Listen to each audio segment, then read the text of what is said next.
할렐루야. 우리 찬양대 찬양, 또 우리 시, 또 우리 모든 찬양, 하나님께서 귀하게 영광 받아주신 점 있습니다. 세상에 살면서 우리는 승리해야 된다, 이겨야 된다라는 말을 많이 듣습니다.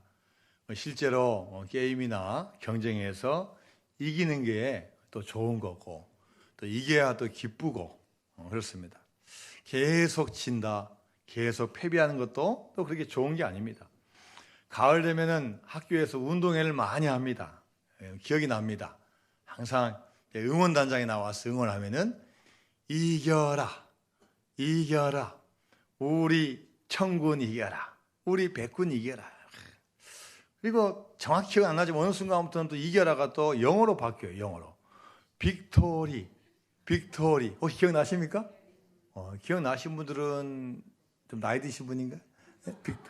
VICTORY. 그때 영어 공부가 되는 거예요. 영어 공부가요. 몰랐네. 승리해야 된다, 이겨야 된다. 군인들 휴가를 나오면은 그 군인이 어디 소속인지 마크가 있습니다. 제가 기억나는 그 군대 마크가 빨간색에 모양은 칠각형 모양이 생겼는, 거기에 써 있는 세 글자가 있어요. 27사단 이기자. 이기자 부대가 있어요. 이기자 부대, 이기자. 우리나라에 갑자기 1950년 새벽에 북한에서 갑자기 쳐들어오니 미처 대비를 못했어요. 그것도 일요일 아침에 쳐들어오니. 그래서 계속 후퇴 전투에서 계속 지는 거예요. 어디까지 밀려갔냐? 부산 앞에 있는 낙동강까지 밀려갔어요. 이 낙동강 전선이 무너지면 끝나는 거예요. 그런데 다행이고 감사하게도 유엔군이 참전해가지고 인천 상륙작전을 딱 통해서 다시 전세를 회복시키는 거예요. 그래서 다시 이 부산에서 계속 북한으로 계속 두만강까지 계속 올라가는데, 이게 웬일입니까? 막 징징징 막 징을 울리면서 막 북을 치면서 중공군들이 인해 전술로 막 몰려오는 거예요. 또 어쩔 수 없이 또 밀려가지고 또 후퇴 383 이남으로 나오는 거예요.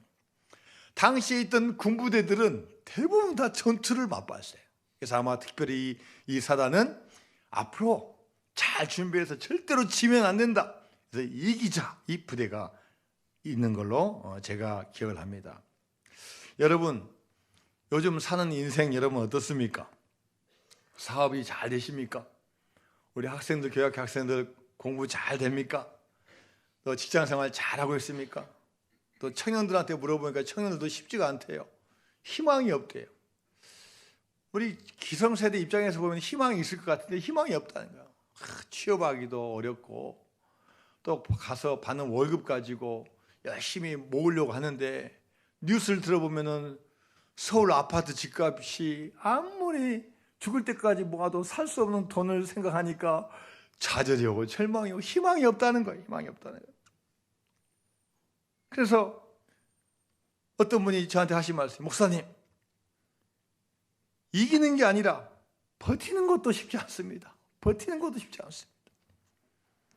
얼마나 우리가 어려운 시대를 살고 있습니다. 근데 여러분, 지금 힘들다 해도 2000년 전에 로마 제국 하에서 식민지 돼서 살고 있으면서 기독교 복음을 인정하지 않고 탄압과 박해있는 그분들을 생각하면 우리는 지금 얼마나 많은 행복을 누린지 몰라요. 그분들은 계속 치는 거예요. 권력도 없죠. 힘도 없죠. 요즘 말하면 뭐 여론이 좋은 것도 아니죠. 예수님 믿는다고 믿는데 계속 어려우니 얼마나 힘들겠어요. 이때 사도 바울이 고린도 교회 편지를 쓰면서 여러분, 우리가 지금 세상에서 지는 것 같지만 지는 게 아닙니다. 우리가 믿는 하나님은 승리를 주시는 하나님입니다. 지금 이 세상에서 잠깐 우리가 힘들고 어려울지 모르지만 이 과정을 통해 하나님께 우리에게 반드시 승리를 주십니다. 자, 그러면서 오늘 본문에 있는 고린도전서 15장 57절 말씀을 주시는 겁니다. 시작. 우리 주 예수 그리스도로 말미암아 우리에게 승리를 주신 하나님께 감사하노니. 자, 우리 옆에 분과 같이 한번 이야기합니다. 승리를 주신 하나님께 감사합시다. 여러분, 우리가 예수님을 잘 믿으면요, 믿는 순간부터 승리가 시작됐다는 거예요. 어린이들이, 학생들이 학교에서 운동회에서 달리기에서 졌어요. 예선 탈락했어요. 축구 시합에서 졌어요. 줄다리기에 졌어요.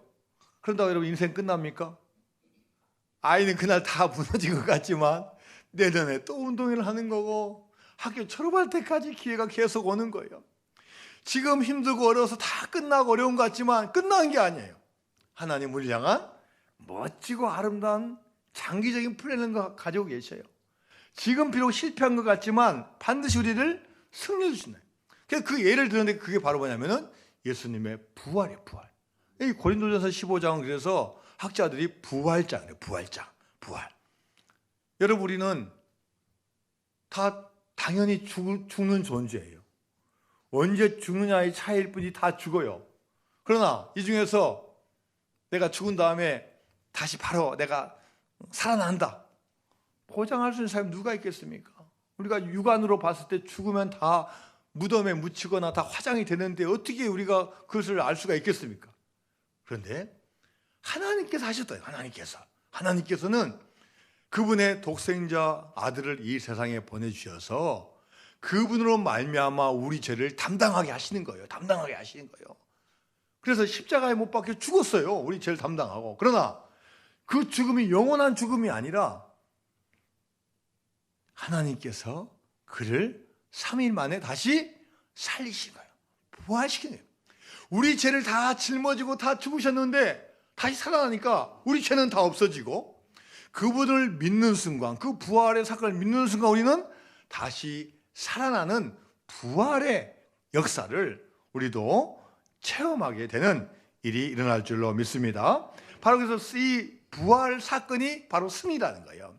이 세상에서 몇십 년 사건에서 우리가 승리한다, 패배했다, 여기로 끝나는 게 아니라 우리의 삶은 죽은 다음부터 영생까지 이어지기 때문에 이 부활 사건을 믿기만 하면은 하나님께 우리를 승리한 자로 세워주신다는 거예요. 그래서 오늘 말씀을 보니까 우리에게 승리를 주시는 거예요. 승리를 주시는, 줘서 끝난 게 아니에요. 현재 진행이에요. 지금 주시고 있다는 거예요. 주님 믿으면 주시고 있고 앞으로도 주님 믿으면은 주시고 있을 그 하나님 안에서 승리하라고 말씀하고 있습니다. 여러분이 잘 아는 요한복음 3장 16절 말씀 시작. 하나님이 세상을 이처럼 사랑하사 독생자 주셨으니 이는 그를 믿는 자마다 멸망치 않고 영생을 얻게 하려 하십니다. 예수님 그분이 우리의 구원자임을 딱 믿으면은 하나님께서 우리를 멸망시키지 않으시고 영생의 승리를 이미 확보해 놓으셨다고 말씀하고 계시는 거예요. 요한복음 16장 33절 말씀입니다. 시작. 이것을 너에게 이르는 것은 너희로 내 안에서 평안을 누리게 하려 함이라. 세상에서는 너희가 환난을 당하나 담대하라. 내가 세상을, 누가 세상을 이기셨어요? 예수님께서 세상을 이기셨어요. 누구의 능력으로요? 하나님의 능력과 계획으로 세상을 이기셨어요. 세상으로는 실패한 것 같아요. 다 죽은 것 같아요. 로마 군병에 잡혀가지고 힘도 못 쓰고 다 죽은 것 같아요. 그러나 진 게 아니라는 거예요. 죽은 게 아니라는 거예요. 실패한 게 아니라는 거예요. 하나님은 그 사건을 통해서 오히려 부활시켜 주시고 승리를 약속해 주셨다는 겁니다. 하나님의 사랑은 얼마나 크신지, 여러분, 우리가 하나님을 순간적으로 믿지 않는다고 다른 길 간다고 포기하는 분이 아닙니다. 우리를 사랑하시되 끝까지 지켜주셔요. 여러분, 우리 이 자리에 우리가 믿음 좋아서 나온 것 같지만 사실은 하나님께서 딱 우리를 잡아주신 거예요. 야, 너는 나하고 같이 가야 된다, 나와 동행해야 된다, 붙잡아 주신 거예요. 자, 로마서 8장 35절 말씀입니다. 시작. 누가 우리를 그리스도의 사랑에서 끊으리요? 환난이나 공고나 박해나 기근이나 적시나 위험이나 어떤 것으로도 끊을 수 없다는 거예요. 자, 로마서 8장 37절에서 38절까지 말씀입니다. 시작. 그러나 이 모든 일에 우리를 사랑하시는 이로 말미암아 우리가 넉넉히 이기느냐. 내가 확신하노니 사망이나 생명이나 천사들이나 권세자들이나 현재나 장래 능력, 하나님은 어떤 것과 상관없이 우리를 사랑하시는 그걸로 말미암아 우리가 넉넉히 이기고 승리한다고 말씀하고 계십니다. 구약 성경에서 하나님은 호세아라는 선지자를 선택하십니다. 그래서 이 호세아에게 야 호세아야, 너희들 마치 음행하는 고멜처럼, 음행한 여자처럼 집을 뛰쳐나가서 마음대로 살고, 그래서 그 죄 때문에 내가 너희를 징계하고 벌 내릴 것 같이 나도 그러고 싶은 마음이 있다. 그러나 나의 백성이다. 나는 돌아올 수 있도록 너희를 사랑하니까 내가 끝까지 책임지겠다. 자, 호세아서 11장 1절과 2절 말씀입니다. 시작. 이스라엘이 어렸을 때 내가 사랑하여 내 아들을 애굽에서 불러냈거늘 선지자들이 그들을 부를수록 그들은 점점 멀리하고 바알들에게 제사하며 아로색 우상 앞에서 분향하였느니라. 하나님은 한 백성을 딱 선택하셔가지고 구원의 샘플로 잡아주셨는데 그 백성이 하나님 모르는 거예요. 왜요? 하나님은 지금 당장 눈에 보이지 않아. 그런데 우상들은 지금 눈에 보여. 어떤 짐승의 형상, 뱀의 형상, 독수리 형상, 무슨 수많은 금송아지 형상 가지고 딱 눈에 보이는 거, 눈에 보이고 거기다 뭘 바치고. 그러니까 사람들 마음이 눈에 보이는 것은 당장인데 하나님이 어디 계시지 하면서 우상에게 마음과 몸을 다 뺏기는 거예요. 선지자들이 아무리 이야기해도 듣지 않는 거예요. 그러나 내가 너희들 포기하지 않았다. 다시 돌아오라고 우리에게 말씀하신 거예요.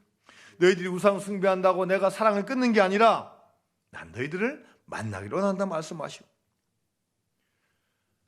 사도 바울은 정말로 어떻게 보면 열심히 산 사람이었습니다. 그런데 여러분, 그 열심히 산 사람이 한 게 뭐냐? 가두는 거예요. 율법에 어긋난 사람, 내 판에 어긋난 사람 다 감옥에 가두는 거예요. 사람을 살리는 게 아니라 사람을 죽이는 거예요. 그런데 부활하신 주님을 만나고 이제는 사람을 살리는 일에 앞장을 서요. 율법과 계명이 아니라 하나님의 사랑을 증거하는, 하나님의 복음을 전하고 예수님을 전하는 거예요. 자, 그래서 그가 내가 지금 여기까지 온 것은 내가 한 것이 아니고 하나님 은혜라고 고백합니다. 고린도전서 15장 10절 말씀입니다. 시작. 그러나 내가 나 된 것은 하나님의 은혜로 된 것이니 내게 주신 그의 은혜가 헛되지 아니하여 내가 모든 사도보다 더 많이 수고하였으나 내가 한 것이 아니요 오직 나와 함께 하신 하나님의 은혜라. 물론 사도 바울도 약간 자랑을 하고 있어요. 내가 얼마나 많이 했는지, 어떤 다른 사도보다 정말 열심히 했다. 그런데 그것조차도 내가 한 게 아니라 하나님이 나를 사랑해 주셔서 탁 만나주시고 붙잡아 주셔서 한 것이지 어떻게 내가 한 거냐. 내 계획과 내 노력과 내 의지는 다 넘어지고 늘 부족하고 늘 연약하지만 하나님 나를 붙잡아 주셔서 이끌기 때문에 내가 나간다고 고백을 합니다. 여러분, 남미에 가면 멕시코라는 나라가 있습니다. 멕시코에 유명한 관광지가 한 군데 있는데요, 톨란통고라는 곳이 있습니다. 제가 톨란통고라는 것 지금 화면에 안 나오지만 들어가 보니까요, 하늘에서 사진을 찍어 넣었는데 파란 물이 그냥 요즘 말하면 풀들이 그렇게 많아요. 풀들이 막 몇십 개가 됐는데요, 막 계속 중간중간 큰 풀이 아니라 조그만 풀이 계속 이어져. 사람들이 그 온천에 가려고 막 몰려오는데요, 신기한 게 그 뜨거운 온천만 나는 게 아니라 그 옆에 몇 미터에 차가운 천이 나와요. 냉천이 나오는 거예요. 빙하와 같은 빙하성 지하수가 내려와서 차가운 물줄기가 나와요. 그러니까 내가 가운데에서 있으면 왼쪽은 뜨거운 온천이 막 나오는 거고 오른쪽은 차가운 막 물이 나오는 거예요. 이렇게 신비한 거예요. 지금은 그렇지 않겠지만, 그래서 몇십 년 전에 세탁기가 나오기 전에는요, 그 마을 주민들이 거기에 뭐하러 오겠습니까? 빨래하러 오는 거예요. 빨래를 딱 싸가지고 어디다 먼저 담가요? 뜨거운 물에 탁 담가요. 그러면은 야, 어떻게 되는 거야? 삶아지는 거 아니에요? 막 삶아지잖아요. 그러면 그걸 딱 가운데서 어떻게 합니까? 이제 비누 칠해가지고 다듬어가지고 어디다 헹궈요? 찬물로 헹구는 거예요. 야, 그래서 그때 관광객이 가가지고 그 동네 사람들에게 이런 이야기했어요. 아니, 아주머니들, 참으로 행복하시겠네요.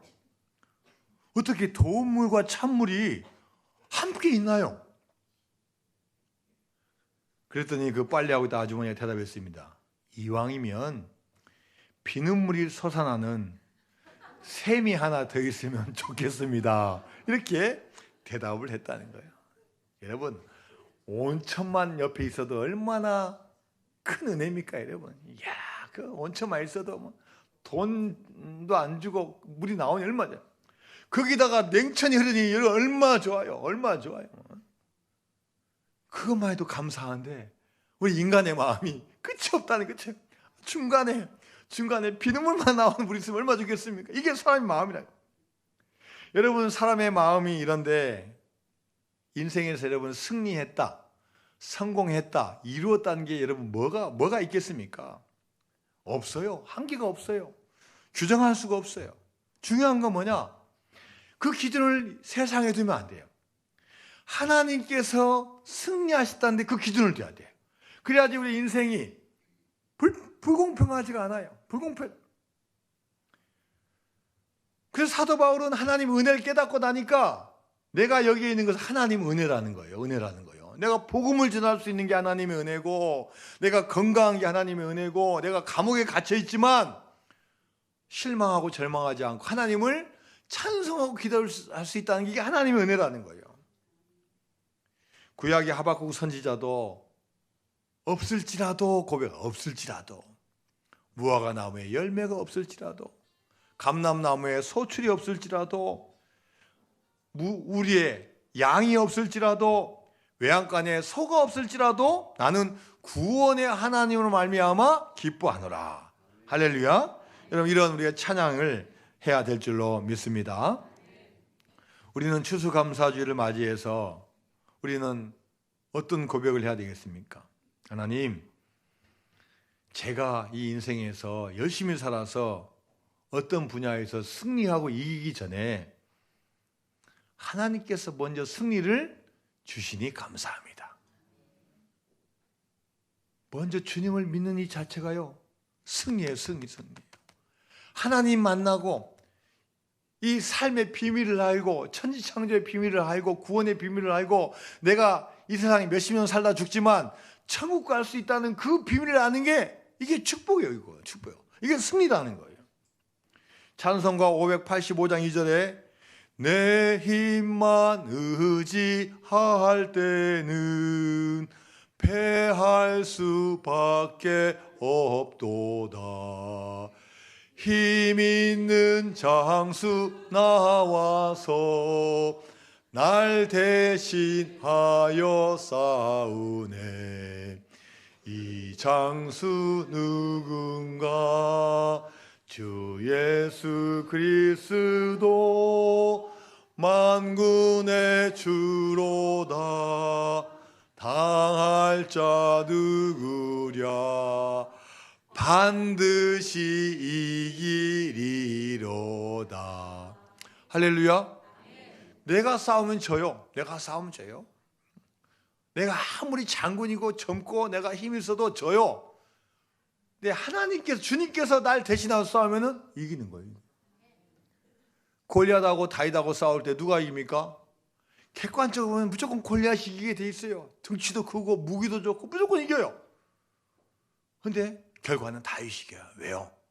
너는 칼과 단창으로 나오지만 나는 만군의 하나님 여호와 이름으로 나와.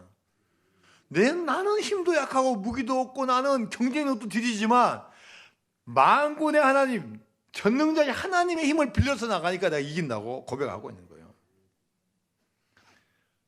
여러분, 은혜 받은 우리, 승리의 약속을 받은 우리들은 어떻게 살아야 됩니까? 자, 오늘 본문 고린도전서 15장 58절 말씀입니다. 15장 58 시작. 그러므로 내 사랑하는 형제들아, 견실하며 흔들리지 말고 항상 주의 일에 더욱 힘쓴 자들이 되라. 이는 너희 수고가 주 안에서 헛되지 않은 줄 압니다. 이 승리를 맛본 자들은 어떻게 살아야 되냐? 물론 세상에도 열심히 해야 되는데 더 중요한 일이 있다. 주 안에서 주의 일을 힘쓴 자가 되라는 거예요. 유럽에 있는 여러분, 프랑스에서 매년 존경하는 인물이 누굽니까? 라는 보통 조사를 해요. 나라마다 그렇게 합니다. 우리나라는 대부분 조사하면 누구냐면은 이순신 장군 아니면 세종대왕이 보통 1, 2위가 많이 돼요. 자, 근데 프랑스에서 조사했는데 7번 1등 하신 분이 있어요. 7번이에요. 대통령도 아니고 장군도 아니에요. 이분은 신부님이에요, 신부님. 피에르 신부님이에요, 피에르 신부님. 근데 이분은 2차 세계대전 났을 때 이제 프랑스가 독일에 의해서 점령당하니까 이 독립운동을 벌려 레지스탕스 운동을 벌인 거예요. 그래서 드디어 독일을 물리치고 또 이제 이 좋은 일을 했으니까 그 나라의 국회의원에 당선되는 거예요. 그런데 국회의원을 해보니까 국회의원이 힘있고 권력 있는 일이지만 내가 살고자 원하는 뜻 있는 인생이 아니에요. 그래서 엠마우스라는 공동체를 만들어요. 엠마우스 공동체를 만들어서 거기에서 무슨 운동하냐면 요즘 말하면 힘들고 어려운 분들 밥 퍼주고 밥 해주고 담요 갖다 주고 또 심지어 지붕 고쳐주고 집 지어주는 이런 운동을 하는 거예요. 남을 도와주는 운동을 하는 거예요. 이렇게 열심히 하는데 어느 날 한 30대 초반에 젊은 분이 찾아왔어요. 신부님, 상담할 게 있습니다. 예, 뭡니까? 신부님, 저 죽고 싶습니다. 가정은 다 깨졌고요. 사업은 다 실패했고요. 주변 사람들 다 떠났습니다. 남은 거 없고 빚밖에 없습니다. 제가 과연 살아야 될까요? 저 죽고 싶습니다. 그때 이 신부님이 잘 들어보더니 젊은이 말에 일리가 있네. 죽고 싶으면 죽게나. 그런데 죽기 전에 한 가지만 해주고 죽으시게. 내가 지금 남을 도와주다 보니까 너무나 바쁘네. 사람이 없네. 자네 뭐 한 시간 정하세요. 일주도 좋고 한 달 좋으니까 그 기간만 하고 자네 죽고 싶으면 죽으세요. 그래서 죽으러 왔는데 신부님 부탁하니까 죽기 전에 좋은 일 한번 하고 죽어야 될 거 아니에요. 그래서 따라다니는 거예요. 막 담요 막 배달해주고 지붕 고쳐주고 사다리 타고 올라가고 하다 보니까 좀 달라진 거예요. 2달 후에 찾아왔어요. 신부님, 저 안 죽을래요? 남을 도와주다 보니까요, 제가 할 일이 있습니다.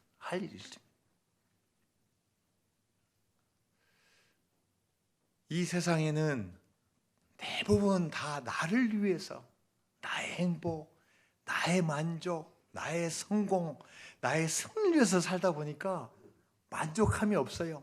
행복하지 않아요. 죽고 싶어요. 안 되니까. 여러분 바꿔 생각해 보세요. 남을 위해서 한번 살아보세요. 남을 위해서. 무엇보다 하나님을 위해서 한번 살아보세요. 오늘 본 말처럼 세상 것은요 지나가면 다 없어져요. 다 없어요. 근데 하나님의 일을 하는 것은 헛되지 않다. 그러므로 내 사랑하는 형제들아, 견실하며 흔들리지 말고 항상 주의 일에 더욱 힘쓴 자들이다. 이는 너희 수고가 주 안에서 헛되지 않은 줄 알미라. 할렐루야. 여러분, 공부도요, 내가 좋은 대학 가고 내가 성공하기 위해 돈 벌기 위해서 하면요, 나중에 가면요 이뤄도 이루어진 게 아니에요. 만족하지 못해요. 하나님, 내가 공부 열심히 하겠습니다. 그러나 제가 하나님을 위해서 하겠습니다. 제가 성공해서요, 우리 가족과 내가 이웃들을 위해서 내가 아마 하겠습니다. 이런 분은 행복하는 거예요. 이런 분 성공하는 거예요. 나로 끝나면요, 끝나도 계속이야. 그러나 하나님과 이웃을 위해서 내가 목표를 정하고 나가면요, 그게 승리하는 삶이에요. 내가 지금 이기는 거 여러분 오래 못 갑니다. 내가 지금 지더라도 하나님을 위해서, 이웃을 위해서 나가면 하나님께서 반드시 여러분 승리의 길로 인도하실 줄 믿습니다.